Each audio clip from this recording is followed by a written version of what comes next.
പുതിയ വീഡിയോ എപ്പിസോഡിലേക്ക് എല്ലാ മാന്യ പ്രേക്ഷകർക്കും സ്വാഗതം. ഇനി ഞാൻ നിങ്ങളുമായി പങ്കുവെക്കുന്ന അപ്ഡേറ്റ് ഇന്ന് കഴിഞ്ഞ സ്മാക്ഡൗൺ എപ്പിസോഡിൽ നിന്ന് നമുക്ക് ലഭിച്ച കുറച്ച് സ്റ്റോറി ലൈൻ അപ്ഡേഷൻസ് ആണ്. അതിൽ ഒന്നാമത്തേത് അടുത്ത ആഴ്ചത്തെ സ്മാക്ഡൗണിലേക്ക് കൺഫേം ചെയ്ത മത്സരത്തെ സംബന്ധിച്ചാണ്.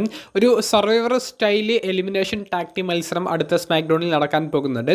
ടീം സാമിസനെ റെപ്രസെൻറ്റ് ചെയ്തുകൊണ്ട് സാമിസൻ, ഷിൻസ്കൻ നാക്കമോറ, മോട്ടോർ സിറ്റി മെഷീൻ ഗൺസ് എന്ന ടീം, റേ ഫിനിക്സ് തുടങ്ങിയ 5 പേരും സോളോസിക്കോവയുടെ നേതൃത്വത്തിൽ വരുന്ന ടീം MFT തമ്മിലുള്ള ഒരു സർവൈവർ സ്റ്റൈല് ഒരു എലിമിനേഷൻ ടാക് ടീം മത്സരമാണ് നടക്കുന്നത്. ഇത് അടുത്ത ആഴ്ചത്തെ സ്മാക്ഡൗൺ എപ്പിസോഡിലാണ് നമുക്ക് കാണാൻ സാധിക്കുക. പല കൂട്ടുകാരും സർവൈവർ സീരീസ് പ്രീമിയം ലൈവ് ഇവൻറ്റിലാണെന്ന് തെറ്റിദ്ധരിച്ചിട്ടുണ്ട്. അത് സർവൈവർ സീരീസിലല്ല, അതിന് തലേ ദിവസം നടക്കുന്ന അടുത്ത ശനിയാഴ്ചത്തെ സ്മാക്ഡൗൺ എപ്പിസോഡിലാണ് ഈ ഒരു മത്സരം നടക്കുന്നത്.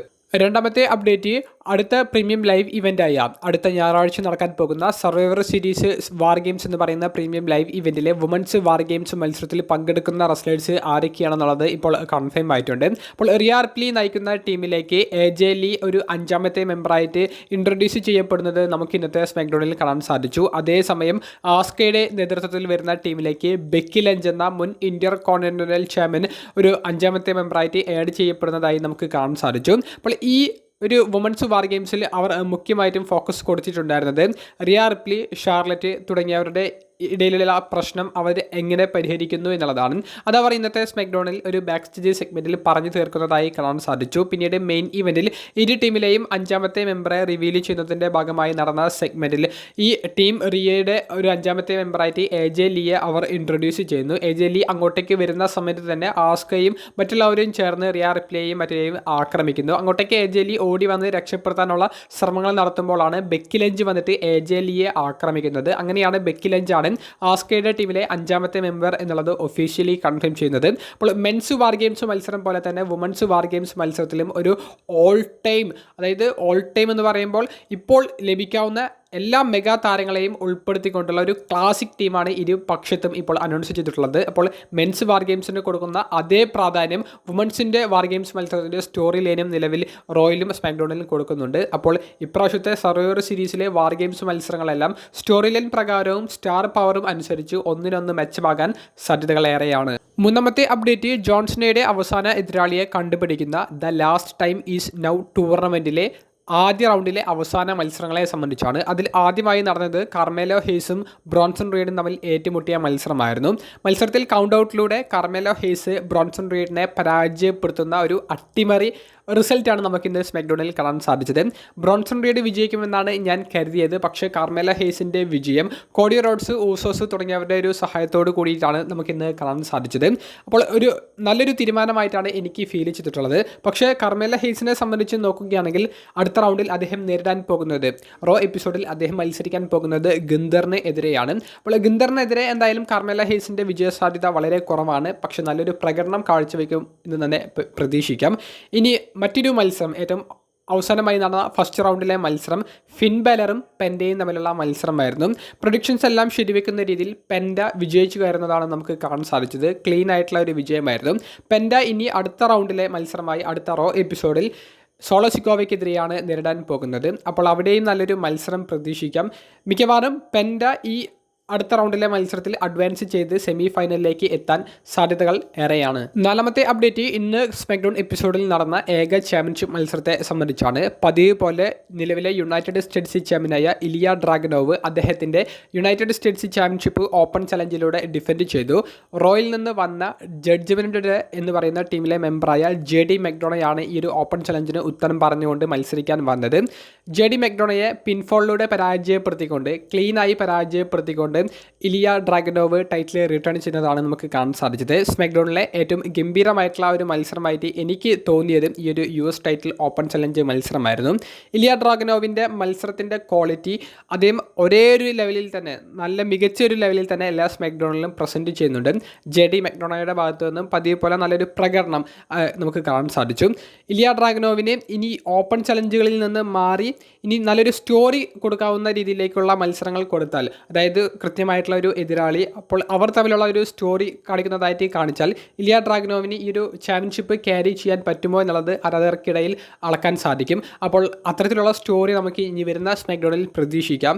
ഇനി 1-2 ഫ്യൂഡുകൾ അത്തരത്തിൽ കാണിച്ച് പിന്നീട് ഓപ്പൺ ചലഞ്ച് വെക്കുകയാണെങ്കിൽ സ്മാക്ഡൗൺ കുറച്ചും കൂടി ഇൻട്രസ്റ്റിംഗ് ആകുമെന്നാണ് എൻ്റെ അഭിപ്രായം. എന്താണ് അവർ ചെയ്യാൻ പോകുന്നത് എന്നുള്ളത് അടുത്ത സ്മാക്ഡൗൺ എപ്പിസോഡ് കണ്ട് തന്നെ അറിയാം. 5ാമത്തെ അപ്ഡേറ്റ്, അൺഡിസ്പ്യൂട്ടഡ് WWE ചാമ്പ്യനായ കോഡി റോഡ്സിന് സ്മാക്ഡൗണിൻ്റെ തുടക്കത്തിൽ നടന്ന ഒരു ബാക്ക് സ്റ്റേജ് അറ്റാക്കിംഗ് സെഗ്മെൻറ്റിൽ ആദ്യം ഇഞ്ചുറി ഉള്ളതുപോലെ കാണിച്ച് പിന്നീട് കോഡി റോഡ്സ് ബ്രോൺസൺ റീഡിൻ്റെ മത്സരത്തിൽ ബ്രോൺസൺ റീഡിൻ്റെ പരാജയ കാരണമായി മാറുന്നത്, അങ്ങനെയുള്ള ഭാഗങ്ങൾ കാണിക്കുന്നതിൻ്റെ കാരണം എന്തായിരുന്നു? കോഡി റോഡ്സിന് പെട്ടെന്ന് ഇഞ്ചുറി ഉള്ളതായിട്ടും പെട്ടെന്നായൊരു ഇഞ്ചുറി മാറുന്നതായിട്ടും കാണിക്കാനുള്ള കാരണം എന്തായിരുന്നു എന്നുള്ളതിനെ സംബന്ധിച്ചാണ് നമുക്ക് ഇന്നത്തെ സ്മാക്ഡൗൺ എപ്പിസോഡിൻ്റെ തുടക്കത്തിൽ ദ വിഷൻ എന്ന് പറയുന്ന ഫാക്ഷൻ്റെ ഒരു സെഗ്മെൻറ്റാണ് കാണാൻ സാധിച്ചത്.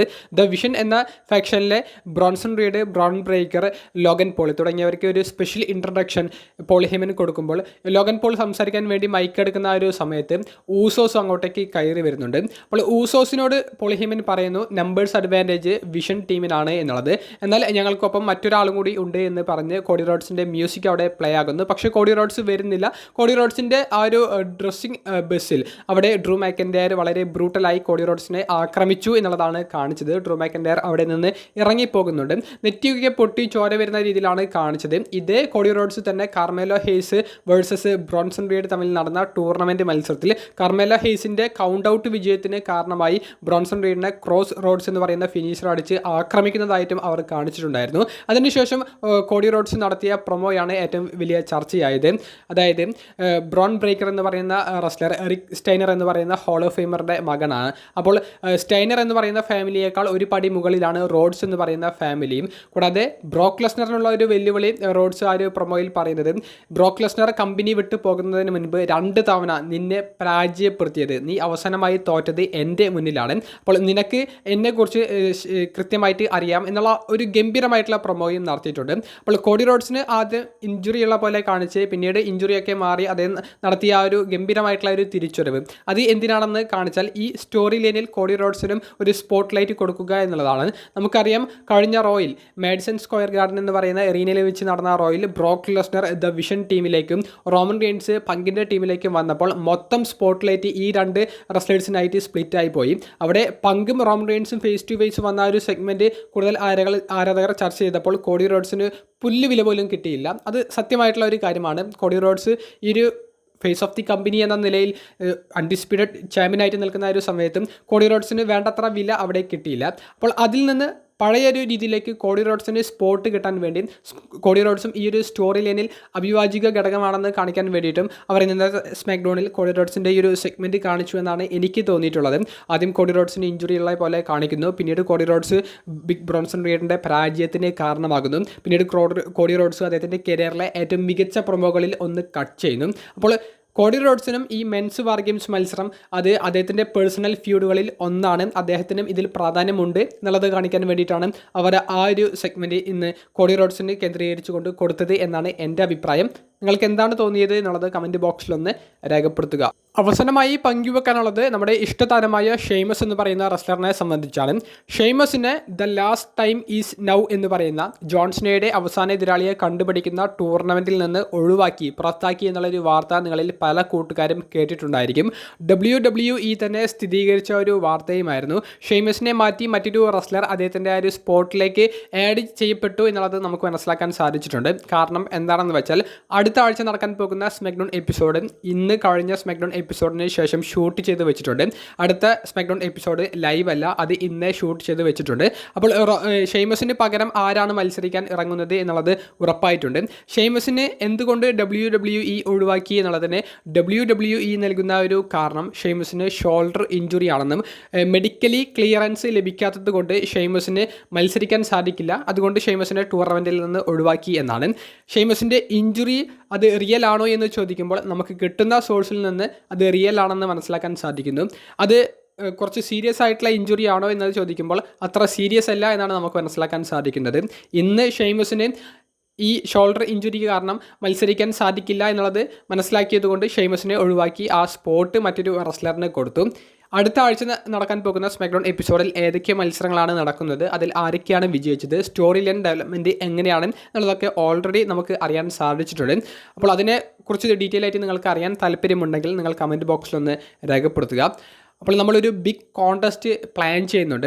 അത് ക്യാഷ് റിവാർഡൊക്കെയുള്ള ഒരു കോൺടെസ്റ്റാണ്. അപ്പോൾ അതിനെക്കുറിച്ച് നിങ്ങൾക്ക് കൂടുതൽ ഡീറ്റെയിൽസ് നാളത്തെ വീഡിയോയിലൂടെ പങ്കുവെക്കുന്നതാണ്. അപ്പോൾ എന്തായാലും നാളത്തെ കുറച്ച് ഇൻട്രസ്റ്റിംഗ് ആയിട്ടുള്ള കുറച്ച് വീഡിയോസും മറ്റ് അപ്ഡേറ്റ്സും പങ്കുവെക്കാനുണ്ട്. അപ്പോൾ വീഡിയോ സംബന്ധിച്ചുള്ള നിങ്ങളുടെ പ്രതികരണങ്ങൾ കമൻറ്റ് ബോക്സിലൊന്ന് രേഖപ്പെടുത്തുക.